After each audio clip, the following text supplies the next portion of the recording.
In 2025, BYD sold 4.6 million vehicles. Ford sold 4.4 million. For the first time in history, a Chinese automaker outsold an American one globally, not by a little, but by 200,000 units. Ford's response was a full-year net loss of $8.18 billion, including $15.9 billion in write-downs from canceled electric vehicle programs. Ford spent billions trying to build what BYD already had, then canceled those programs and wrote the money off. That number is not a loss from selling cars. It is a loss from realizing the strategy was wrong. But here is what almost nobody is explaining correctly. BYD did not win because it makes better electric vehicles. It did not win because China has lower wages. It did not win because of government subsidies. BYD won because it is a fundamentally different kind of company than Ford, General Motors, Toyota, or Volkswagen. It builds the battery, the motor, the drivetrain, the electronic control system, the chip inside the infotainment screen, the software running on that chip, and even the factory robots assembling the car. Apart from windows and doors, BYD builds nearly everything in-house. Ford builds almost none of those things. It merely assembles them. That single difference is why the gap is not closing, it is opening. To understand why this structural difference is the decisive weapon, you need to understand how a car is actually priced. A modern vehicle has thousands of individual components. Most automakers build a fraction of them, while the rest come from a supply chain that stretches across dozens of countries and hundreds of suppliers. For Ford, the battery in an electric vehicle comes from an external supplier. The motor comes from a different supplier. The power electronics from another. The chips from another, and the software from several more. Each supplier adds their margin. Each handoff adds cost and coordination complexity. Each component specification requires alignment between companies that have different priorities and different timelines. When Ford wants to cut the price of an electric vehicle to compete with BYD, it cannot simply decide to make the battery cheaper. It has to negotiate with its battery supplier, who has their own cost structure, their own contracts, and their own shareholders. BYD does not have that problem. When BYD wants to cut the price of a vehicle, it reviews its internal cost structure, finds the inefficiency, fixes it, and cuts the price. This is why BYD was able to drop the price of its Seagull compact electric vehicle to under $10,000, not because it is losing money, but because it controls every cost in the car. Ford cannot build a competitive electric vehicle at that price. Not because its engineers are less capable, but because its supply chain structure makes it impossible. The business model is the barrier, not the technology. The battery is where the cost advantage is most visible and most decisive. A battery pack represents roughly 40% of the cost of an electric vehicle. It is the single largest cost component in the car. BYD makes its own batteries through its battery division, which also sells cells to Toyota, Tesla, and other automakers. BYD is simultaneously the world's largest electric vehicle manufacturer and one of the world's largest battery suppliers. This dual position gives BYD something no traditional automaker has: internal transfer pricing. When BYD uses its own batteries, the internal price optimizes total company performance, not one transaction's margin, in order to win market share at the vehicle level. A battery sourced externally includes the supplier's profit margin. An internal battery does not. The difference is not the chemistry. It is the absence of an external margin. Across a 60 kilowatt-hour pack, even a small advantage compounds to hundreds of dollars per vehicle. On a $25,000 vehicle, that margin determines whether the price is competitive.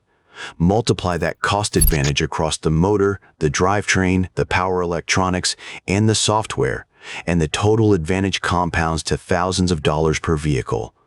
BYD passes those savings to consumers as lower prices, taking market share globally. The chip inside the car is the part of this story that most Western analysts underestimated. In 2026, BYD launched the Xuanji A3, its own 4-nanometer driving assistance chip developed internally, the first Chinese automaker chip at that process node. This matters for the same reason the battery matters. Every chip Ford puts in a vehicle comes from an external supplier like Qualcomm or Nvidia, each with their own pricing, supply chain, and lead times. During the 2021 and 2022 chip shortage, Ford lost production of tens of thousands of vehicles because it could not get chips from suppliers who were allocating to other customers. BYD did not suffer the same losses because it had been building its own semiconductor capability for years, starting with power electronics for its battery systems, extending into vehicle control chips, and now into the most advanced driving assistance processors. A car company that makes its own chips does not get caught in a shortage when a supplier prioritizes another customer. It controls its own supply. This is the pattern across every component BYD controls: battery, motor, chip, software, and factory robots. Each one removes a dependency, and each removed dependency removes a cost center and a supply chain risk. Ford's supply chain is a web of relationships it does not control. BYD's supply chain is increasingly a set of internal decisions. The geographic footprint tells the next part of the story. BYD sold 1.05 million vehicles outside China in 2025, the first time a Chinese automaker crossed 1 million in overseas sales. It is targeting 1.3 million in 2026. In Australia, BYD became the best-selling electric vehicle brand ahead of Tesla. In Brazil, it became the best-selling electric vehicle brand. In the United Kingdom, it entered the top electric vehicle sellers for the first time.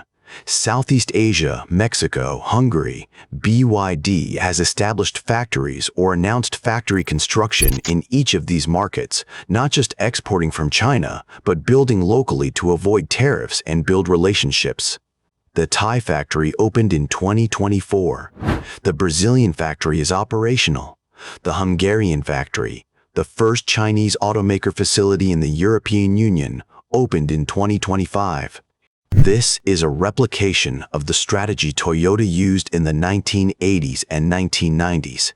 Build locally in each major market, avoid trade barriers, hire local workers, and become a domestic story in each country. Toyota took 3 decades to complete that global manufacturing footprint. BYD is attempting the same expansion in less than 10 years, using supply chain ownership that keeps costs below what any traditional automaker can match. The world's automakers are not competing with an importer. They are competing with a manufacturer who is increasingly building locally at costs they structurally cannot match. The honest part of this story requires acknowledging what BYD does not yet have. Brand recognition outside China is limited. A BYD vehicle in the United States is still an unfamiliar choice for most consumers, and brand trust takes years to build. Toyota spent decades earning its reputation for reliability in Western markets. The United States market is currently protected from BYD by 100% tariffs on Chinese electric vehicles. Europe has imposed additional tariffs of up to 35.3%. These barriers are real, keeping BYD out of the 2 largest premium auto markets. BYD's domestic sales in China fell in early 2026, with January sales of 205,000 vehicles compared to 300,000 in January 2025, a drop triggered partly by the Chinese government reinstating a 5% purchase tax on new energy vehicles. The Chinese domestic market has become more competitive. Other Chinese brands, including Geely, Leapmotor, and Xiaomi, are attacking BYD's core mid-market with comparable technology at similar prices. The dominance BYD built in China is being contested from below. Becoming the world's largest automaker means overtaking Toyota's 11.3 million units, nearly tripling current sales. That is an extraordinary ambition. None of this means BYD has already won. The next phase will be determined by factors beyond supply chain ownership alone. The tariff strategy reveals the anxiety underneath Western automaker confidence.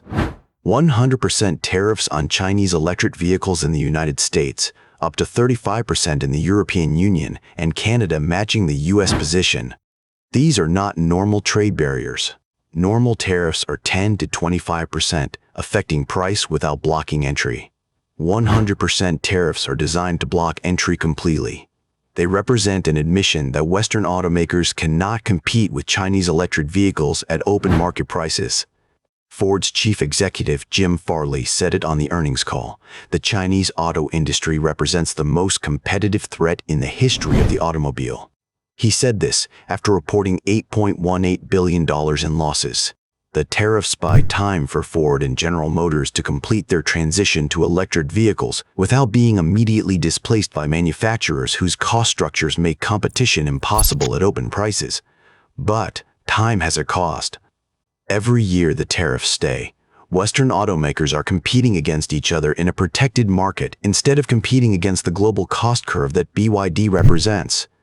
When the tariffs eventually reduce or are challenged through trade agreements, the companies that use the protected time to restructure their supply chains will survive. The ones that used it to delay will not. The tariff is not a solution. It is a pause. The Volkswagen situation makes the stakes concrete. In 2024, Volkswagen announced it would close 3 factories in Germany, the first domestic factory closures in the company's 87-year history. The reason given was overcapacity and competition from Chinese manufacturers. Volkswagen's electric vehicle sales in China collapsed as domestic brands took share. China was Volkswagen's largest market for decades, the place where the company sold more cars than anywhere else on Earth. In 2025, Chinese domestic brands held 65% of the Chinese auto market, while foreign brands held 35%. A complete reversal from just 5 years earlier when foreign brands commanded the majority. Volkswagen lost China, then found it needed to close German factories because it had built capacity for a China market it no longer fully serves. This is the mechanism by which the electric vehicle transition in China produces unemployment in Germany. The causation is direct. Chinese automakers won Chinese market share. Volkswagen lost revenue. Volkswagen reduced German production, and German workers lost jobs. Toyota, the world's largest automaker, has watched this happen and begun accelerating its own electric vehicle programs because Toyota understands that the Chinese market it still serves today could follow the same pattern. A Chinese automaker does not need to enter a foreign market to affect that market's workers. It only needs to win its own domestic market. The BYD story has a layer beneath the vehicle sales numbers that rarely gets discussed. BYD's battery division, known as FinDreams Battery, is one of the world's largest battery suppliers, selling to Toyota, other manufacturers, and grid storage projects globally.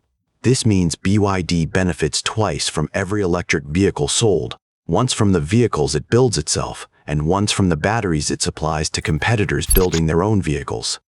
As the global auto industry transitions to electric vehicles, demand for batteries increases. Whether BYD wins more vehicle market share or loses some to competitors, battery demand increases and BYD supplies much of that demand. This is the flywheel that makes BYD's position structurally resilient. Stronger electric vehicle competition means more battery demand. More battery demand benefits BYD's battery business. BYD's battery revenue funds continued research and production cost reduction. Lower battery costs make BYD's vehicles more competitive, and more competitive vehicles win more market share. The flywheel reinforces itself regardless of which direction the vehicle competition moves. No traditional automaker has a similar structure. Ford's losses on electric vehicles are pure losses. There is no battery division absorbing volume from the broader transition and returning margin to fund vehicle programs. BYD operates at the system level. Traditional automakers operate at the vehicle level. Those are different competitions, and BYD designed its business to win at the level traditional automakers do not play on. Here is the question that cuts to the center of this competition. Can Ford or General Motors rebuild what BYD spent 20 years creating? Ford has attempted to move in this direction. Its Blue Oval City battery plant in Tennessee, built with South Korean partner SK On, is an effort to bring battery manufacturing closer to vehicle assembly. General Motors partnered with LG Energy Solution to build battery factories under the Ultium brand. These are real investments representing a genuine attempt to reduce supply chain dependency. But partnership is not the same as ownership.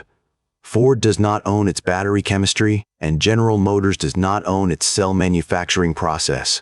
The margin on the battery still goes partially to the partner.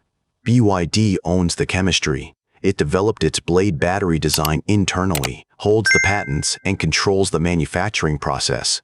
The margin stays inside the company. Closing that gap requires either acquiring battery companies or developing the capability internally, and both paths take years.